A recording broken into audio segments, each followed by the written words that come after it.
Welcome to First Church. My name is Pastor David Oliver. We're delighted to have you here, and a team of people from the Cleveland Clinic sharing with us about health and wholeness and staying active mentally, emotionally, physically, spiritually. Most of you are familiar with First Church. We've been around since 1810. This building that you see here was built and dedicated in 1895. We're the oldest congregation in Massillon, Ohio. And if I'm not mistaken, we're the oldest continuing congregation in Stark County. So we're thankful for that opportunity to be a witness for Jesus Christ. This church was put on the National Historic Register of Historic Places on August 22nd, 1985. This church has been a cornerstone in the community, embodying the love of Christ through service and outreach. As most of you know, we're engaged in 3 primary ministries, addressing food insecurity, homelessness, and senior adult ministries. And that's why we're sponsoring these events quarterly, so that we provide information that's pertinent and of interest to the senior adults of our community.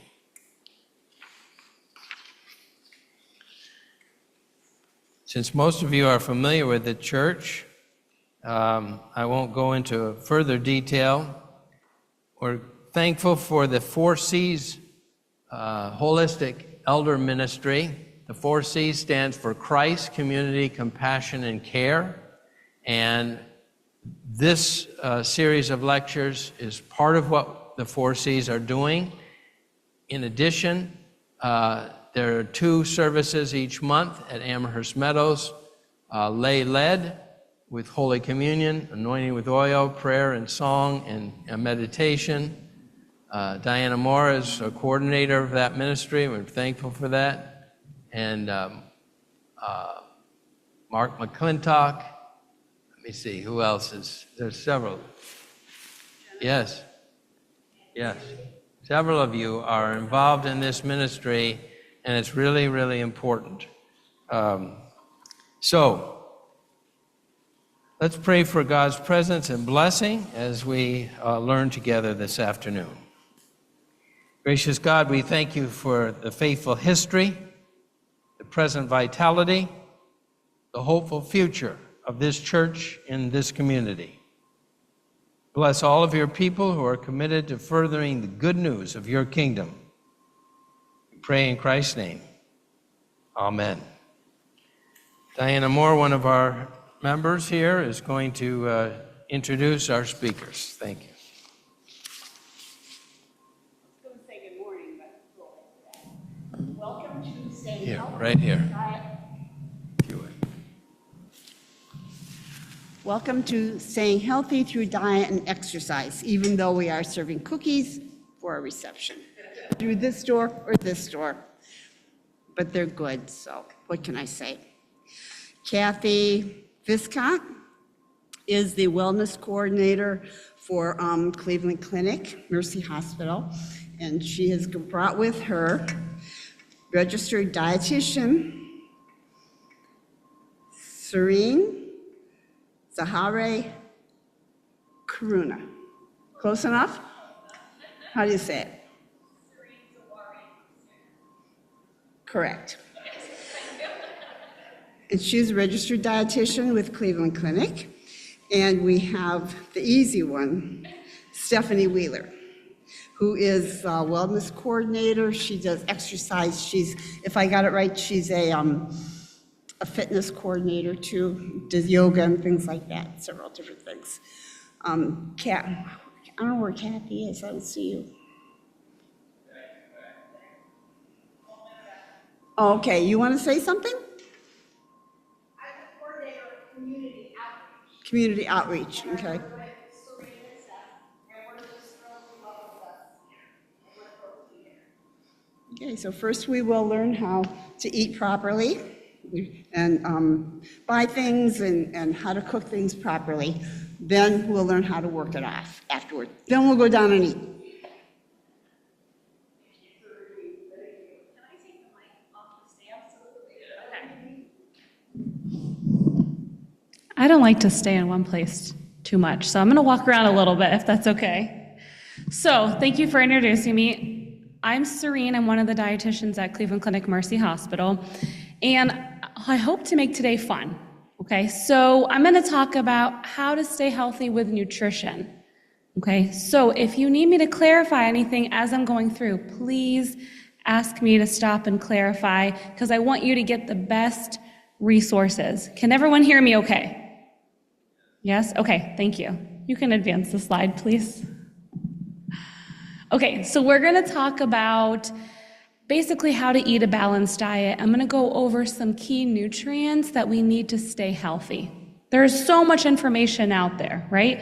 Everywhere you turn, it's like, oh, there's this diet, or you should eat steak, or you shouldn't eat steak, or eggs are a no-no. Eggs have too much cholesterol. No, eggs are really good. So you hear so much advice wherever you go. So hopefully I'll be able to simplify some of that advice for you today.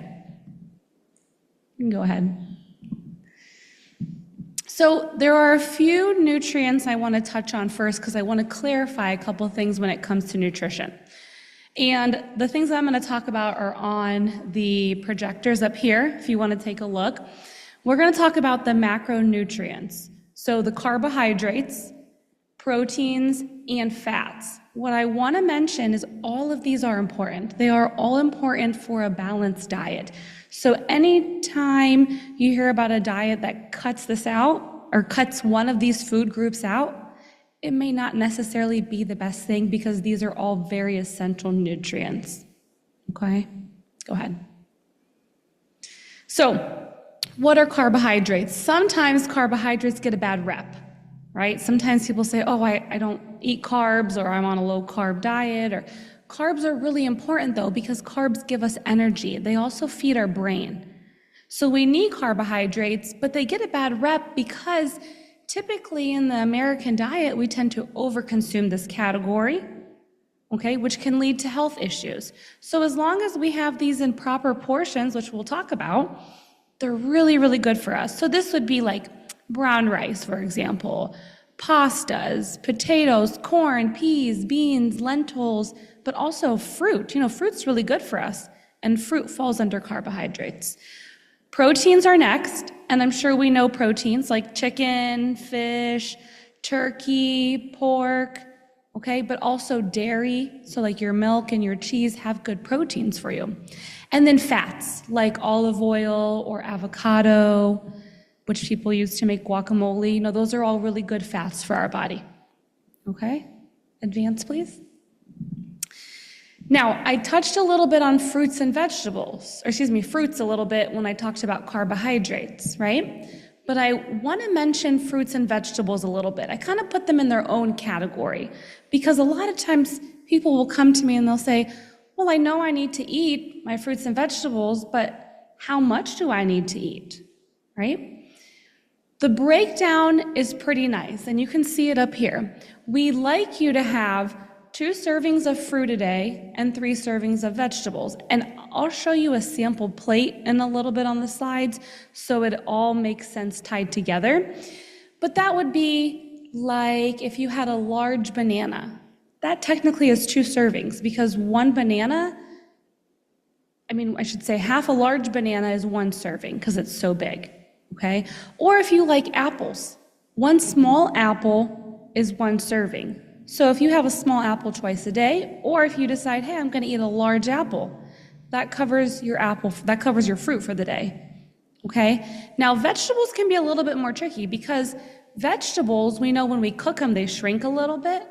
So if you're looking at how much vegetables do I need a day, that would be 1 cup raw or half a cup of cooked as 1 serving, but we need that 3 times a day or 3 servings. So you could have, let's say, 2 at lunch, 1 at dinner. So that could be a nice sized salad at lunch, and then maybe a side of broccoli at dinner time to kind of simplify it a little bit. Does that make sense? Yeah? Okay. I just want to touch because we're going to talk about how essential the nutrients are from fruits and vegetables. All right, advance, please. So there's a certain category of vegetables called root vegetables, okay? These would be like carrots or turnips, beets, what else? Squash, like butternut squash, for example. So these are really good because they withstand the cold. So they're perfect this time of year, right? They're going to be in season, so the price is typically going to be lower on these things. But the really nice thing about them is that they are rich in beta carotene, which beta carotene, you can see up there, helps keep your cells safe from damage, okay? And they have really good vitamin A and vitamin C. And what we know about vitamin C is that it helps keep us healthy, especially this time of year in the cold, right? So as much as we can get, we want to take advantage of that from our food. Okay? Advance. So, I talked about the main categories, the carbs, the proteins, the fats. This is what it looks like on a plate. Okay? This is a visual that we use to educate on how should my lunch and dinner look to know that I'm getting the right nutrients in, right? Because I could sit here and talk to you till I'm blue in the face about protein and like fruits and vegetables, and you may say, okay, but like, how do I even really apply that to what I'm eating? And this is the perfect way how. We say, to get a good balance of nutrients, if we can work up to half of our plate being vegetables, that is so ideal. Because we're going to get so many nutrients, but we're also going to get fiber. And fiber has so many responsibilities in our body. So fiber actually binds to cholesterol and helps your body get rid of it. So if someone has a concern with their cholesterol, they're watching their cholesterol, their doctor said, hey, your cholesterol is getting a little bit high, let's take a look at this. Fiber is going to help. That's where the vegetables come into play. Again, they help bind to that cholesterol and get rid of it so you don't absorb that. Okay? They also, the fiber in vegetables also help with our digestive tract. They help regulate everything. They help prevent constipation too. If people bump up their fiber intake too fast by eating too many vegetables too soon, like if you were to go home and ramp up your vegetable intake and start eating half a plate, you might hate me for a little bit because it's going to help move everything through your bowels. So slowly start to incorporate more vegetables so it's not more of a shock to your body. But it also helps with, like I said, enhancing the gut. And 80% of our body's immunity is actually found in our gut. So this is a nice way to say, hey, let me nourish my immune system even more. Okay? So then on the other half of the plate, we have our protein and our carbohydrate. Again, ideally we want to eat in this volume. So we want to eat with like a quarter of our plate being carbs, whether that's fruit, corn, pasta, potatoes, and then a quarter of it protein, whether that's fish, chicken, turkey, we want a variety of things. And then the other half being vegetables. I did include water up there. Does anyone know how much water we need a day?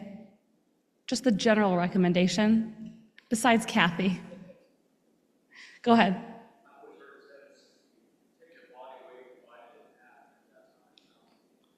So there are calculations for, typically we use that more when someone's a little bit more athletic.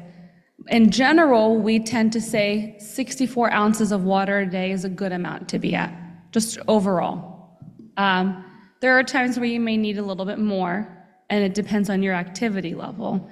But overall, the most important thing to take from that, though, is that the water helps with your digestion, the water helps with your skin, the water helps with so many different aspects within the body.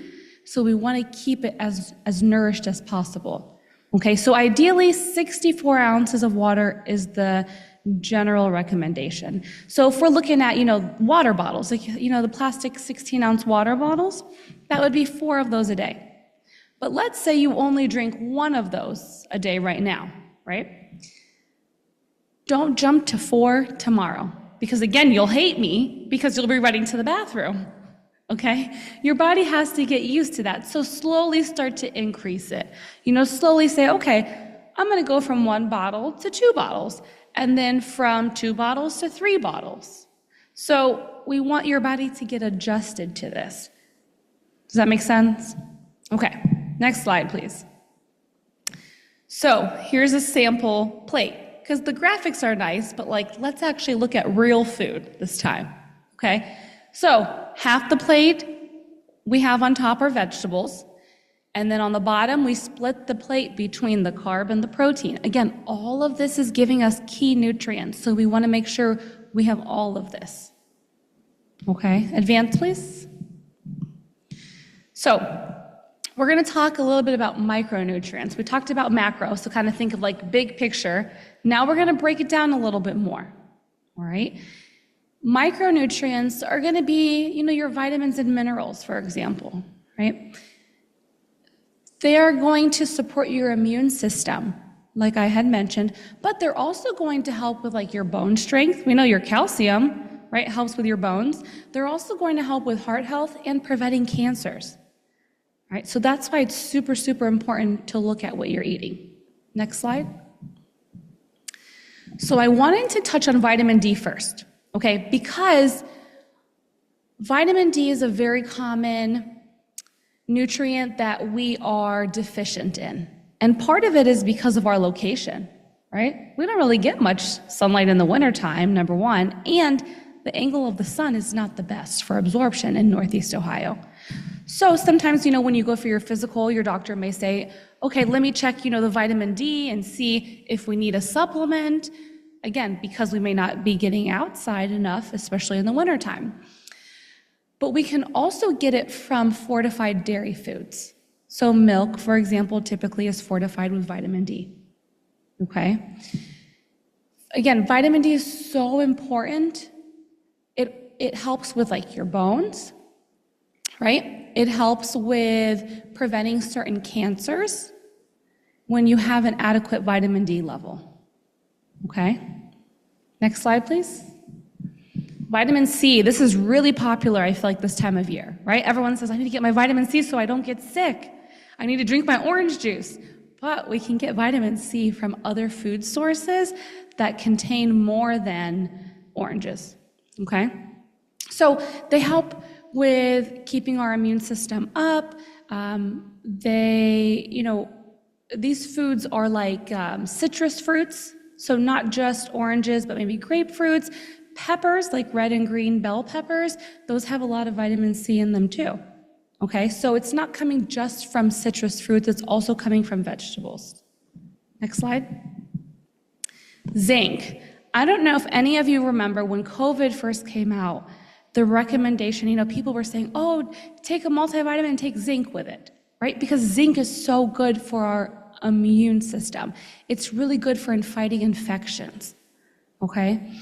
It also helps with taste and smell. So I think that was probably part of the reason why they said take zinc, because when people got COVID, they lost their sense of taste and smell. So the zinc helped kind of bring that back after they got better. Zinc also comes from nuts, seeds, dairy has zinc, shellfish, legumes, and red meat. So it's not just in our supplement, but again, it's coming from our food. Okay, next slide. Okay, I threw vitamin D back in here with calcium because that helps with absorbing the calcium. For our bone health, we want to prevent osteoporosis. Okay, and again, you're going to find the calcium and vitamin D, especially in the dairy products, leafy greens, right? And the sunlight exposure does help, again, with absorbing the vitamin D, which will help with absorbing the calcium. Next slide. And I threw this information in quickly, just in case any of you were experiencing these health conditions. Potassium and magnesium, which again are going to be naturally occurring in our food, like bananas, oranges, spinach, sweet potatoes, even nuts, are really good for us because they do help to maintain a healthy blood pressure. So if you go to the doctor and they say, hey, I'm a little worried, your blood pressure has gone up since last year's physical or since the last visit, right? Nutrition can help with this. So I like to mention that as well. Go ahead. Water. We talked about water, Again, 64 ounces, super, super important. It doesn't all have to be plain water, right? You can use herbal teas because they're decaffeinated. You can count that towards your water intake. And sometimes that's easier, especially this time of year if it's cold and you want to have something warm in the evening time and you don't necessarily want to drink water, make yourself a cup of decaf tea. There's so many different kinds of them, herbal teas, I should say. And that will count again towards that 64 ounces. Next slide. Okay, questions you have for me? Go ahead.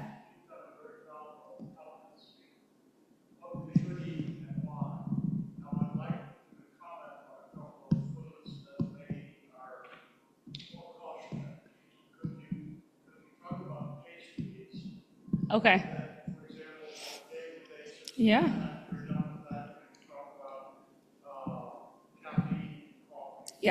Yes, for sure. So the question was pastries on a daily basis. So we like to go with the thought process that everything's okay in moderation. However, daily is not moderation. So thank you for bringing that up, right?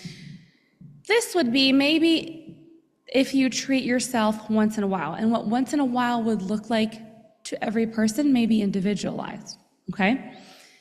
Ideally, we want to save these treats for usually after a meal, right? Because that means it has less of an effect on our blood sugar when we have protein and vegetables in our system, rather than if we just ate the pastry, let's say Sunday morning before church, right? Because if we don't have anything else in our system, it's going to spike our blood sugar. And then if we're going out and about, because there's nothing to keep our blood sugar up, there's nothing like wholesome really in the pastry in regards to the vegetables and the fruits, our blood sugar is going to plummet. And that would cause like lightheadedness, dizziness. So number one, if you are going to have a treat, ideally it's better to have it after a meal where you're not as hungry, so you may not eat as much of it, right? So there's so many tricks there. But again, moderation looks different to everyone. I would ideally say maybe save it for once a week rather than every day. For some people, they have to limit themselves a little bit more, and maybe they have to say because their blood sugars, it may have to look a little bit different. It may have to be a sugar-free pastry, and they may only be able to have it once every 2 weeks, okay? And then caffeine, I believe, was the next question, sir. So caffeine, you always see benefits of coffee, right? If you drink coffee, it can do this. If you drink coffee, it could do this, black coffee. The important thing is any form of caffeine, number one, you can't have too much because it's too much for your heart. It's a stimulant, right? But if you have it in moderation, like maybe 1 or 2 cups a day, as long as your doctor's okay with that, it can be, there can be some benefits to it. But it's what we're adding to that we have to be cautious with, okay? We have to be cautious with, are we putting in too much sugar? Are we putting in too much sugar substitute too? Because some sugar substitutes can irritate our digestive tract and cause diarrhea, things like that. So we have to be cautious with that as well. Did that answer your question? Okay, go ahead. Yes, one more.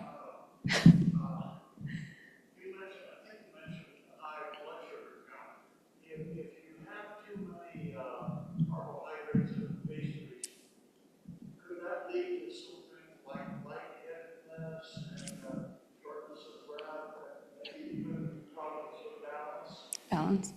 So the question was about, if you have too much pastries, too much carbohydrates, side effects of that. So everyone experiences a high blood sugar or a dropping blood sugar a little bit differently, okay? Some people's blood sugar will drop and they have no idea. Some people will experience a lot of the things that you had mentioned. They'll get lightheaded, they'll get dizzy, some people will faint. Some people, once their blood sugar starts to drop, even if it's not too low yet, they start to get shaky, right? So at that time, you want to kind of assess, what did I eat? Was it balanced? And what changes can I make? Okay? And I'll answer more questions at the end. I just want to let my colleagues speak about exercise, which I'm sure everyone's very excited about, getting up and moving. And then at the end, we'll answer any final questions. Okay? Thank you.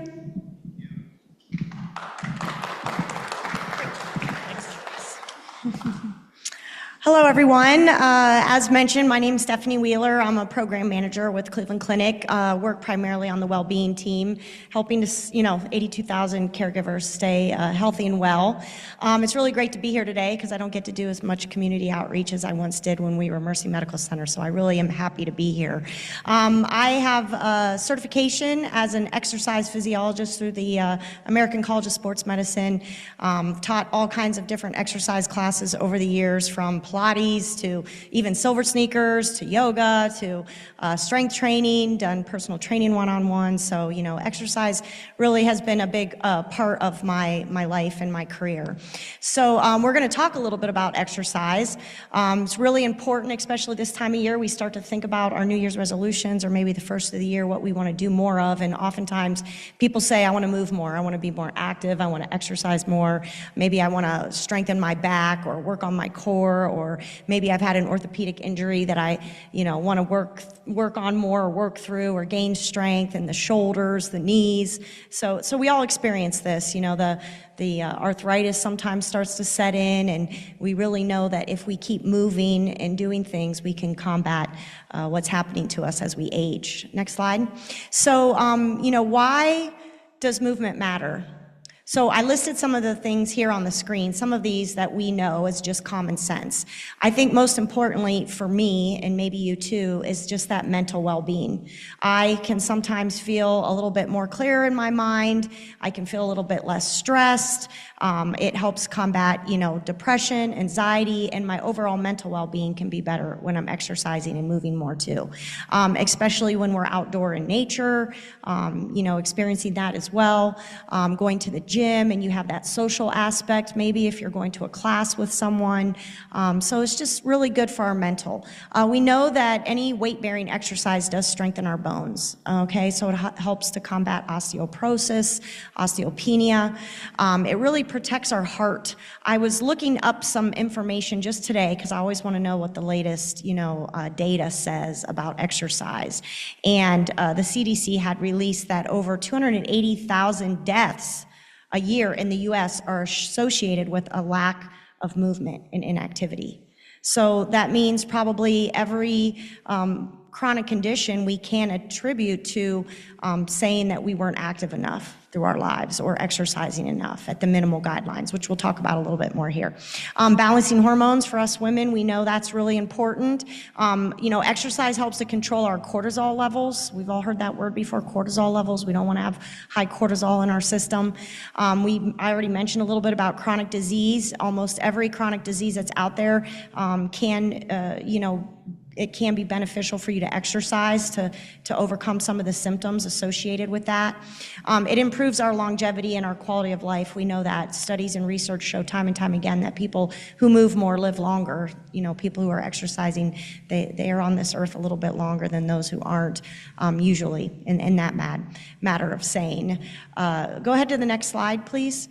So what is the types of exercise? You probably know. What are these two types of exercise? You've heard these before, the cardiovascular type of exercise and the strength training type of exercise that you do. Your body needs both. The American College of Sports Medicine, time and time again, will release studies that say you really need both of these to have a well-balanced kind of exercise routine. So, you see the person who's into running or jogging or just doing cardio, they're only on the bike, or they're only doing the treadmill, or they're only swimming, and maybe they're not spending enough time doing that strength training, and that ends up catching up to them sometimes too. Or you see people who are just only strength training and they're short of breath because they're not doing enough cardiovascular exercise. So you really need both of these. You need at least 150 minutes a week of cardiovascular exercise. That's minimal. And you need at least 2 or 3 days of strength training, which would add up to about 60 minutes of strength training. So as you think about your week starting on a Sunday and you're starting to think about where can I fit more exercise in, kind of keep these guidelines, there. And it's often hard for us to set time aside for exercise. We know that. We have busy lives. We might be caregivers ourselves. We might still be working. We have, chores. We have errands. We have things that we have to do. So So it's hard to fit the exercise in, and it's oftentimes the number one thing that kind of goes to the back burner that we just kind of let go. We're not always as good at taking that time for ourselves. Next slide. So, what can we do? We can sort of think about that week and think about 4 to 6 days. Maybe you have to schedule it like a doctor's appointment or a hair appointment, or, making that part of an appointment on your calendar can maybe help you stick to it a little bit more. Can I just have a show of hands in here if you feel like you want to share? How many people exercise most days of the week? Some kind of exercise. Okay, good. All right, so, when you think about when you exercise, and you probably see this sometimes, you see somebody exercising and moving, and they're kind of they're talking and they're laughing and they're having a conversation, which is really good. They're kind of strolling along, or maybe you have a friend that you go walk with and you're just like, oh, come on, let's walk a little faster. And the reason being is that if there's a difference between movement, activity, and then actual exercise that benefits your body. And we have to get our heart rates up. When we're doing the cardiovascular exercise, we do have to get our heart rates up to gain some of these benefits. Like, for instance, if you want to try to lower your blood pressure or lower your blood sugar, if you want to control your chronic diseases, you do have to lift that heart rate up a little bit. A lot of times as we age, we may get put on a medication that's called beta blockers. We may be on a beta blocker. So it may become hard for us to increase our heart rate at what we used to maybe 20 or 30 years ago. And that's okay. But really, you want to take your target heart rate, whatever, when you think about when I exercise, my target heart rate, you want to kind of know what your resting level is, and you want to add about 30, the number 30 to that. So if I take my heart rate right now and say it's 70, and I'm going to go, take a walk, I want to try to get it up to 100, like 30 over that 70, 30 beats per minute over that 70 beats per minute. So that's kind of an average target, 25 to 30. Some people get up 50 over their resting, and that's okay too. Make sure, check with your doctor, make sure you can still talk. You don't want to be panting through something. That's never a safe thing to do.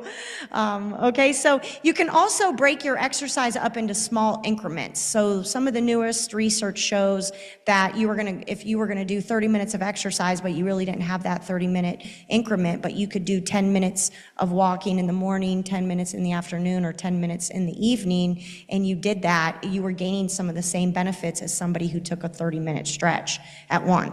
So it just goes to show that, there is, even those small windows in your day where activity and exercise gains us benefit. You really want to think about combinations. So keep it variety. I find that people adhere better to exercise when they have variety, because you know how boring it can get if you're doing the same things over and over again. And you don't want to be afraid to try something new. So if you've always been wanting to go to that water aerobics class, or you've always been wanting to join that walking club, or, maybe you saw there was a rower for sale on, some site, that you were on the marketplace, and you thought, oh, I might want to do some rowing, or maybe you like to bicycle, but whatever it is, you want to kind of change it up a little bit.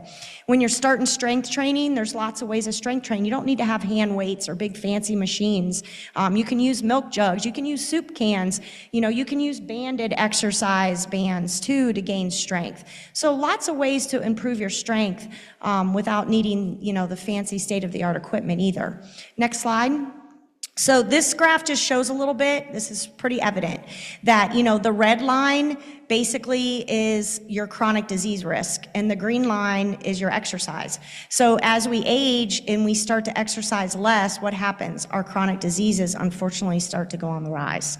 So we want what the next slide shows, if we show the next slide here, is the actual reverse. So this is several research studies that have been put together, pulled this out of the American College of Sports Medicine, and this is really what shows that as we age, our chronic disease levels do go down as we continue to increase our exercise. Sometimes we need a little bit more than what we've been doing, and we might think to ourselves, oh, well, I'm kind of slowing down, my joints are hurting more after exercise, or I'm feeling more tired, or maybe I'm getting dizzy, or maybe what I'm doing is just causing me some overuse injuries, like, playing tennis or something. So you don't want to get away from exercising as much as you have. Maybe what you need to do is find a different type of exercise so that you can keep up with the same routine that you've been doing.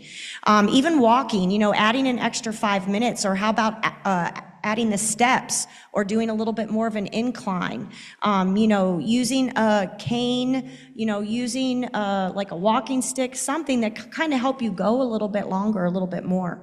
I always tell people if walking is your main mode of exercise, which it can be for many of us because it's the cheapest form of exercise, all you need is a good pair of shoes and in weather like this, your coat and hat maybe. But you want to make sure that you stretch before and after you do your exercise routines because that will help you go a little longer. Believe it or not, if you do a good, stretching routine before and after, you can sometimes add 10, 15 minutes to your routine and your joints.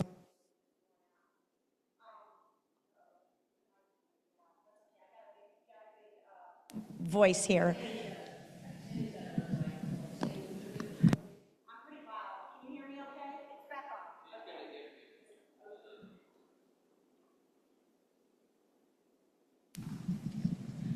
Okay, can you hear me better? So it's funny that today I was up in Medina at the Cleveland Clinic Hospital in Medina, and I was at the new employee orientation, and in the middle of the orientation, the lights went out in the room. It was pitch dark. So I must have some magnetic thing going on here that I'm putting lights out and microphones off or something today. I don't know.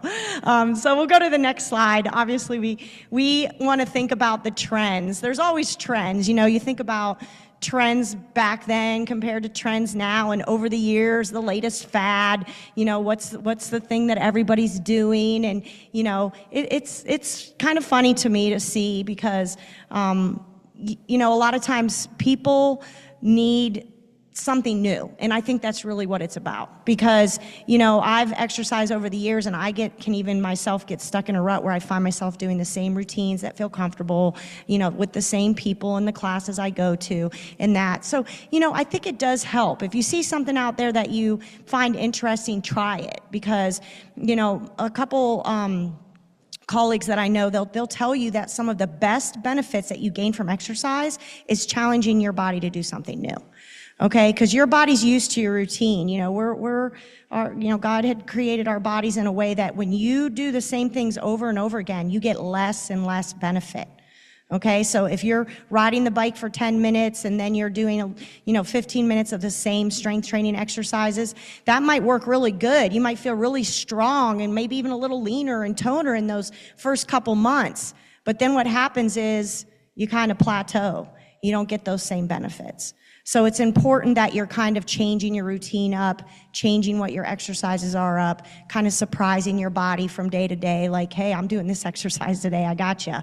Kind of that kind of thing. So, these are the most popular. So when you do, some Google searching, you find that right now, walking, as I said, number one, strength training, very important to us because we know that we need to strength train to stay stronger. What happens when we strength train and we stay stronger? What really happens as we age? Things still seem easier. So when we're picking up our groceries or picking up our grandchild or pushing the grocery cart or working in our garden or our yards, people all the time will tell me I'm very active. I say, well, I'm glad you're very active, but I can tell you that the active things that you're doing now are not going to seem as easy 10 or 15 years from now if you're not training your muscles and keeping yourself strong enough to do them. All of a sudden, that stuff is going to become feeling very hard to do because you've not kept your strength up. Okay, so very important. Yoga, Pilates, a lot of people do this just kind of a way to stretch their bodies. A lot of stretching because I find I'm leaning into more of those things like yoga and stretching and things as your joints get tighter. Tightness occurs, unfortunately. Neck, a lot of people I see, get this neck pains a lot. They're looking down at their phones more maybe or at the television a little bit more than we want them to. And then the cardio workouts. Next slide. So how do we fit exercise into a busy schedule? Okay, so for those that sit in the audience, like maybe if you want to share, like how do you fit your exercise in? You just do it first thing in the morning and get it out of the way so you don't make an excuse to miss it later? Do you find that you just kind of park your car a little farther away so that you can get some extra steps in? Yeah, so how do we do that? Maybe on a day where I say, well, I'm not going to use the elevator, I'm just going to take the steps. So you got to kind of challenge yourself a little bit. You want to break your exercise down into short bouts, like I said. You want to combine activities, with your chores, really. So if you go upstairs to, get something upstairs, you come to the bottom of the steps, guess what? Just you got time, go up one more time and then come back down. So, just get a few of that, stepping a little bit more in the day.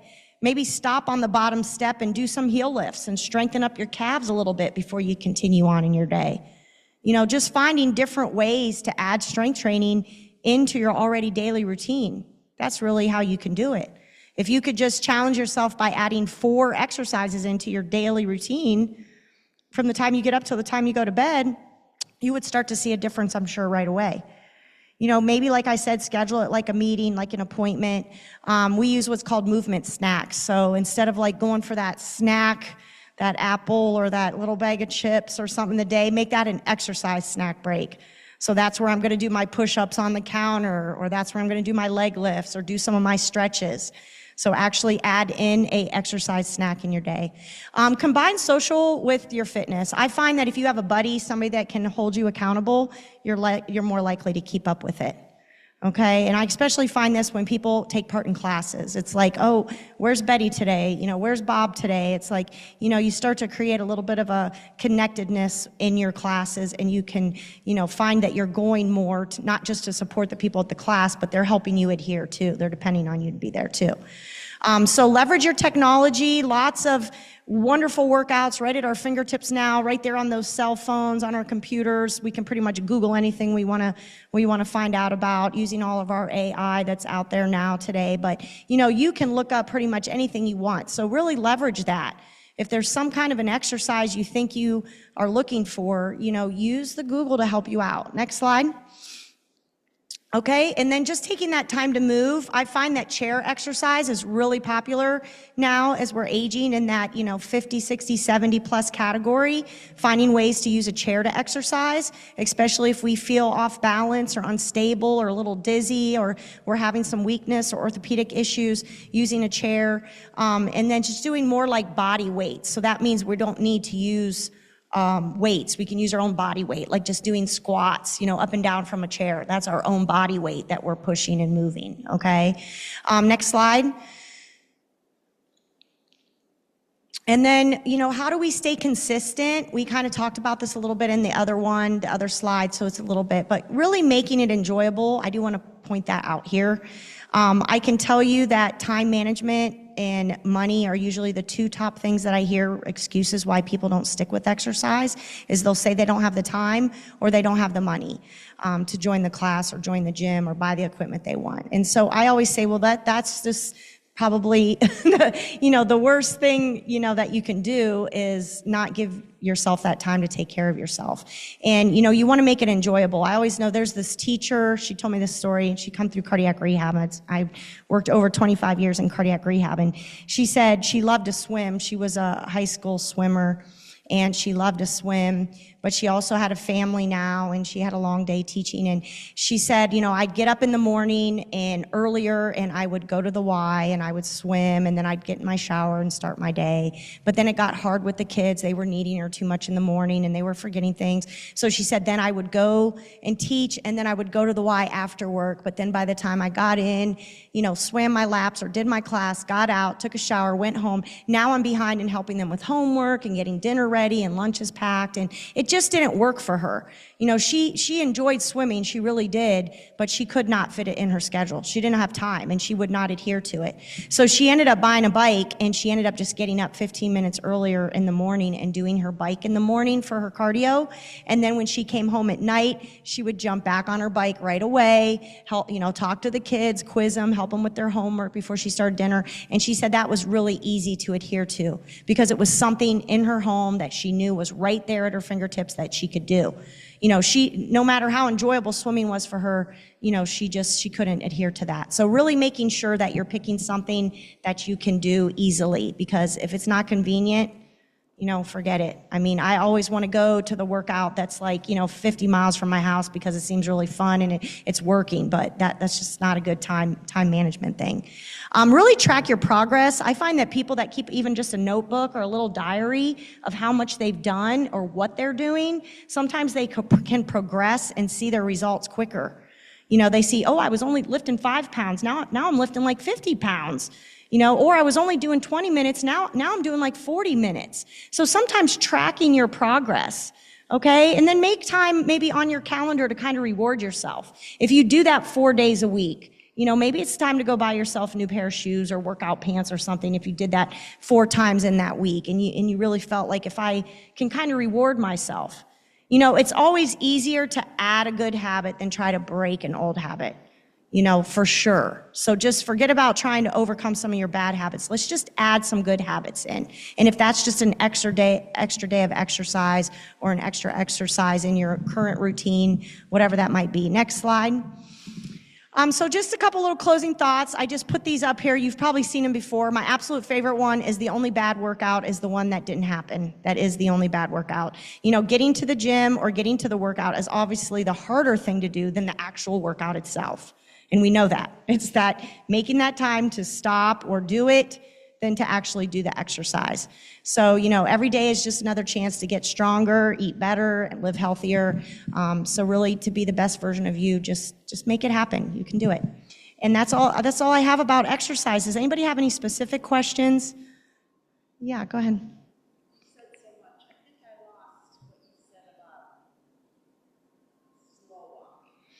Yeah, so slow walking, sometimes if you're walking slow, you're not really getting your heart rate up, so you're not really getting benefit from it.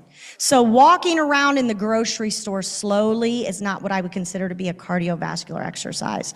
Going out in the neighborhood nonstop walking and maybe, a little bit more briskly, rocking more briskly than what you would normally do is going to gain benefit.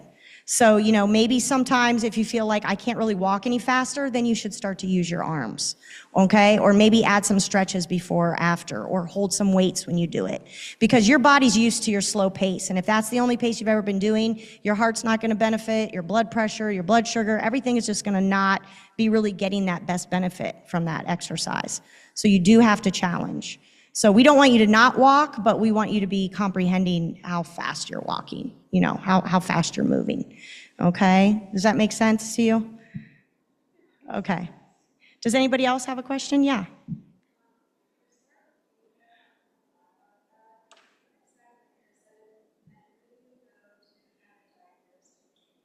Okay, so I'm pretty sure that has to do with your muscles, like some can have some atrophy. And oftentimes if it's a genetic disorder that's affiliated with that, you should follow with a specialist. Sometimes orthopedic, can maybe help you. And if the orthopedic cannot, I'm sure they could recommend you to an endocrinologist or an immunologist, someone that can kind of talk to you a little bit more about how to control that. Because it does become harder. You can feel weakness in your muscles with sarcopenia, and the muscle building aspect can be difficult to overcome. So.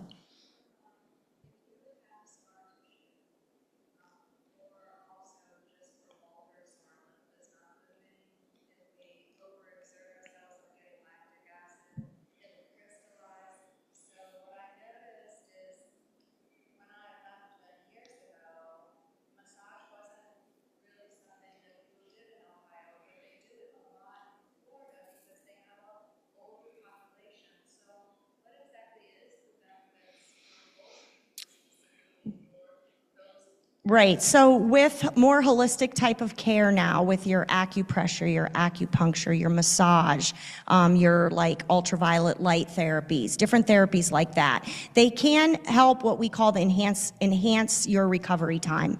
So where you get a lot of lactic acid buildup from strength training and exercise, it may have taken you maybe 2 days. You ever experience that? You do something and like 2 days later you start to feel it because the lactic acid hasn't completely left your system yet. And just so you know, lactic acid is a byproduct of exercise.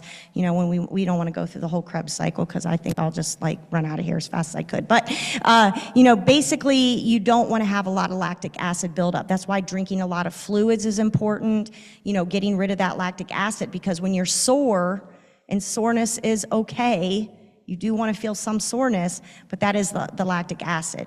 So sometimes, therapeutically, going to physical therapy, doing your, talking with occupational therapists, talking with holistic care nurses, talking with doctors who work through ways to help you recover quicker, or to have less soreness, less lactic acid following your workouts.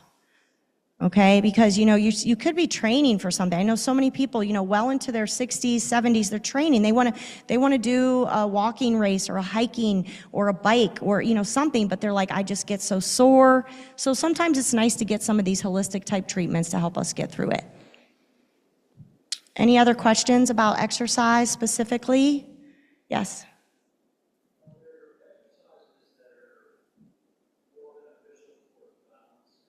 Yeah, so, there's a lot of balance training you can do. And, I've worked with physical therapists who that's just their main goal is to help people overcome balance issues.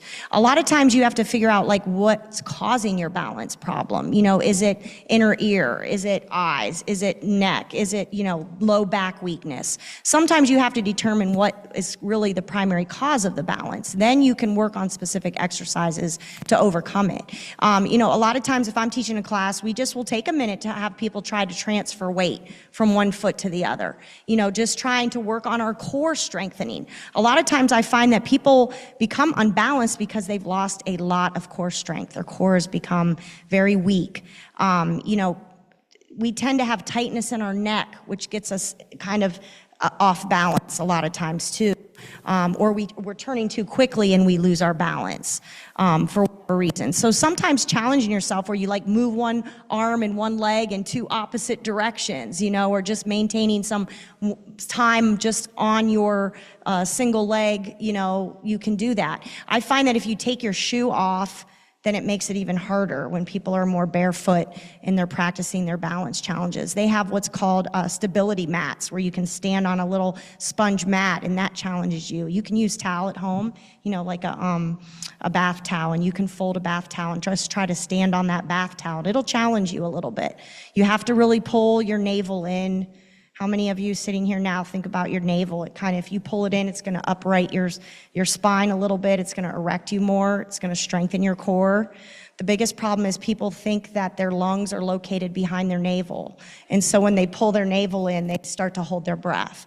So that's not what we want to do, okay? Your lungs are up here behind your rib cage. You still should be able to pull your navel in and breathe, okay? Any other questions about exercise? Think about your posture and how you move in space. The key is just to keep moving. Find something you like and try to do it with consistency. When you feel good with that, then change it up and try something new. God gave us very wonderful, movable bodies, and we want to keep moving them as long as we can. All right, well, if there's no other questions, thank you for your time today. Be well. Thank you, ladies. Thank you, ladies. Cleveland Clinic. Mercy. We would like to greet you in our reception through these doors. Everybody knows where they are. Thank you again. We really appreciate you coming today. Thank you so much, Cleveland Clinic and staff. Just draw your attention to the next community forum we'll have on personal fire and safety in your home and community, put on by the Massillon City Police and Fire Departments, and that'll be coming March 24th. Please share this with friends, family, and so forth. We also are trying to improve how we are getting the word out about our events. And if you would let us know how you heard about this, and if you aren't already receiving an email about these events and wish to receive information about these upcoming events, that's how your email would be used, just to notify you about what we're doing. We're doing these quarterly.